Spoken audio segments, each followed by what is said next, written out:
Good morning, my dear brothers and sisters. It is a joy for all of us to celebrate together this Sunday Mass in our beautiful Cathedral of Manila. Personally, it is a joy always for me to be given the opportunity to celebrate a Mass here in our Mother Church. And so I thank Father Monsignor Rolly and Father Viel for allowing me to celebrate this Sunday Eucharist together with you in our Mother Church. And especially today, the first day of September, I can sense an excitement in your smiles.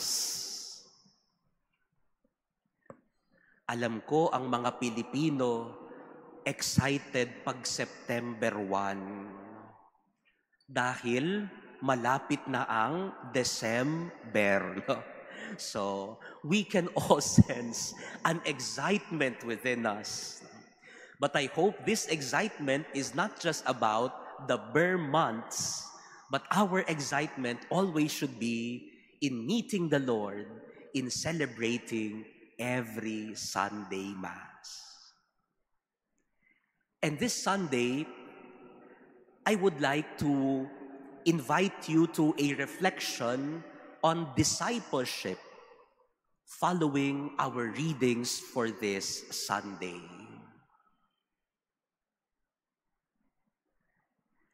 Sa una pong tingin, sa unang dinig natin sa mga pagbasa, ang una agad na makikita o makukuha natin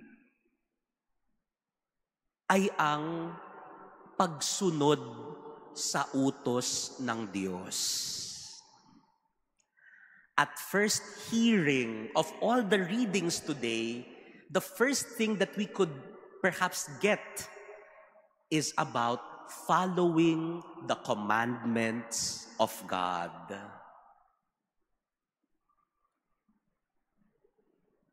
Pero nakakagulat sapagkat sa Ebanghelyo ngayon, hindi pinuri ni Jesus yung mga sumusunod sa batas.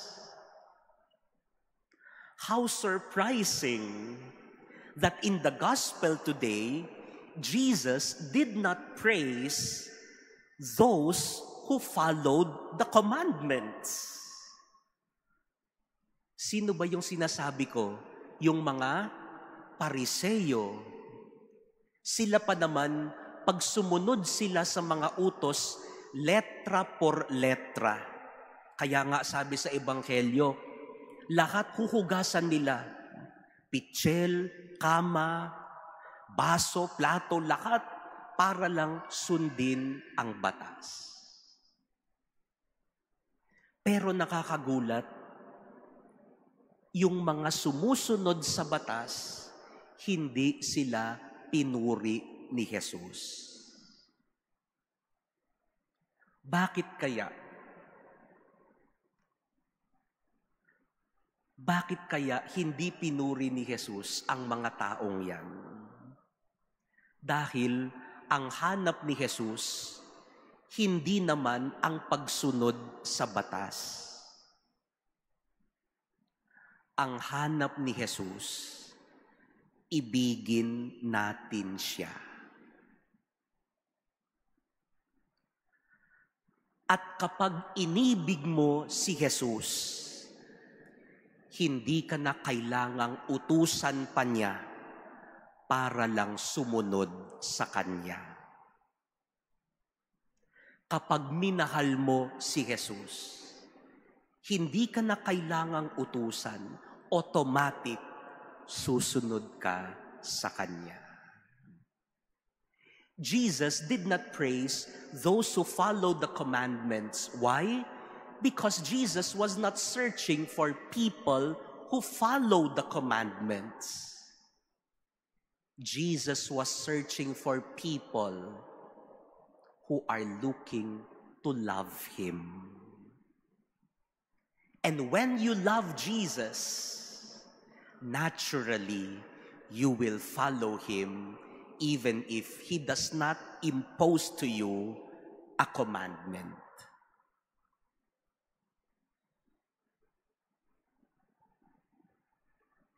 Halimbawa ho, meron ho bang mga magulang dito? No? Meron siguro, baka kasama ninyo yung mga anak ninyo.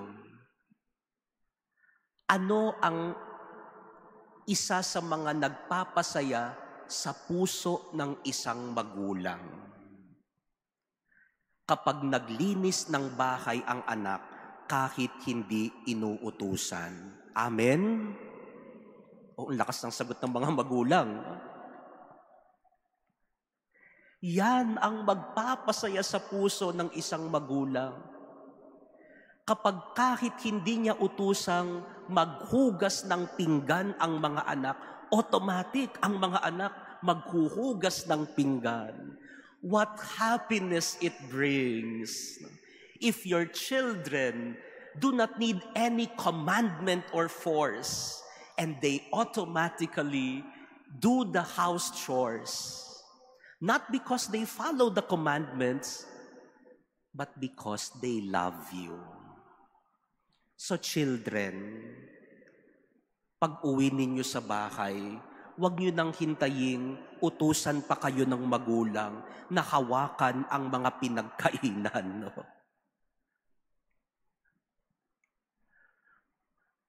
Makikita mo ang pagmamahal ng isang tao kapag hindi mo na yang kailangang utusan. Halimbawa ko sa mga mag-asawa, siguro, hindi nyo na kailangang utusan yung asawa ninyo para lang sabihan ka ng I love you.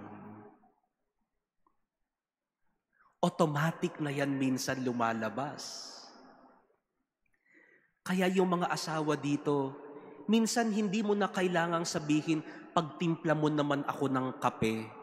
Pag nakita ka ng asawa mo, umuwi at pagod ka, automatic, pagtitimpla ka niya ng kape, ipaghahanda ka ng merienda. Kapag dumating ang panahon na kailangan mo pang utusan ang asawa mo, magduda ka na. Baka hindi na siya nakakaramdam ng pagmamahal.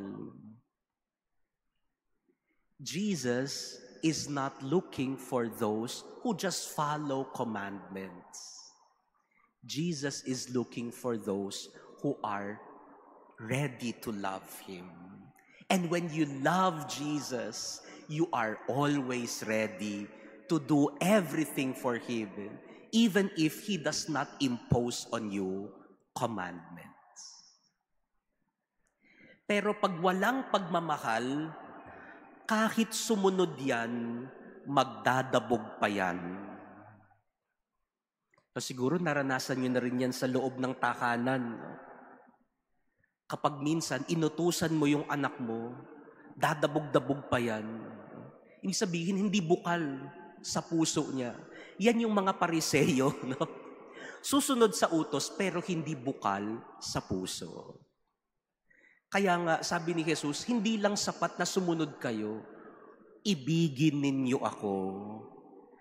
At kapag inibig natin si Jesus, sumunod ka man sa Kanya, hindi ka dadabog-dabog.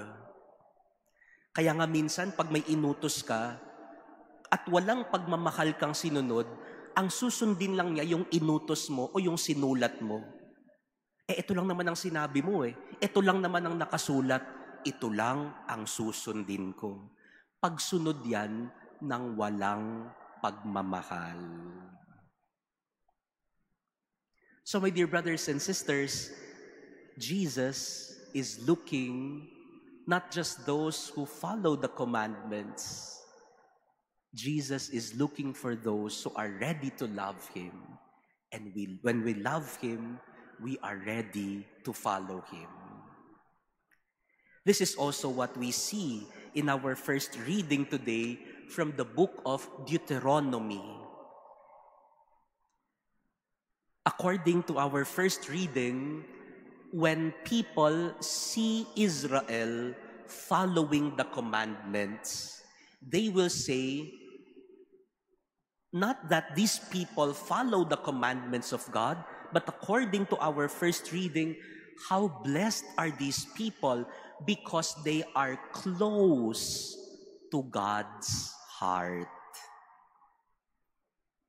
Sumusunod ang mga taga-Israel, hindi lang para sundin ng batas, kundi dahil malapit sa puso nila ang Diyos.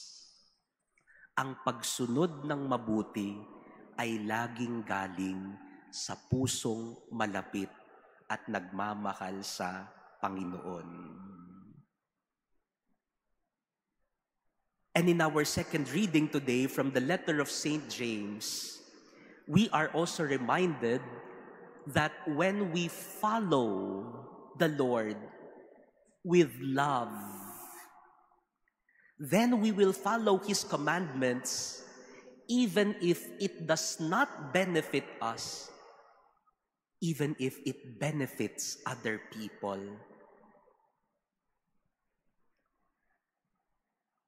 Susundin niyo pa ba ang batas ng Panginoon pag wala namang itong pakinabang sa'yo?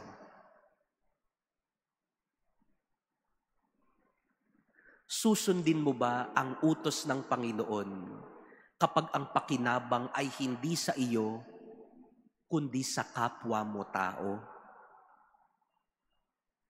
Kapag kaya mo nang sundin ang utos ng Diyos, na wala namang pakinabang sa iyo, kundi ang pakinabang ay sa iba, ibig sabihin, minamahal mo na siya. Minamahal mo na ang Panginoon. And so, my dear brothers and sisters, let us heed the reminder of our readings today to seek not just to follow, to first seek to love, and then you will follow the Lord with your whole heart. Tandaan natin mga kapatid sa pagdiriwang na ito, na ang taong nagmamahal ay hindi na kailangang utusan. Kusang bumubukal sa puso niya ang pagtalima dahil nagmamahal siya. Nawa ang pagdiriwang na ito ay magturo sa atin, unang-unang mahalin ang Panginoon, sapagkat kapag mahal natin siya, tayo ay susunod sa Kanya. Amen.